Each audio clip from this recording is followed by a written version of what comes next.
You put one team across the top. We'll use the Rams here. One down the side. We'll use the Bengals. Then everybody just buys a square. You $5 a pop, $10 a pop. Maybe you're like me and you buy a bunch of squares because you're that desperate.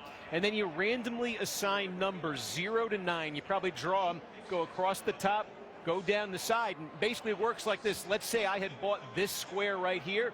These numbers are based on each team's score, so I would need the Rams score to end in the number 6, and I would need the Bengals score to end in the number 0. That would be the combination I would need to hit. Now you get 4 chances to hit, the end of the first 3 quarters and the end of the game, but not all squares are created equal when it comes to a payout. So for instance, we can show you in the first quarter, if you got the number 0, 3, 7, if you got a combination with any of those 3 numbers, you're looking pretty good. If you don't, you're in pretty bad shape, because look at this, almost 90% of all the first quarter combinations have involved just those 3 numbers. 3-0 games, 7-3 games, 10-7 games. You know how that goes. And there's one number that's never come up in the first quarter. That's the number 1. No one's ever got like 11 in the first quarter. But as the game goes on, you get into double-digit scores, things get more complicated. For instance, the number 1 becomes the second most frequent number to hit in the final score. It's actually hit 3 of the last 4 Super Bowls.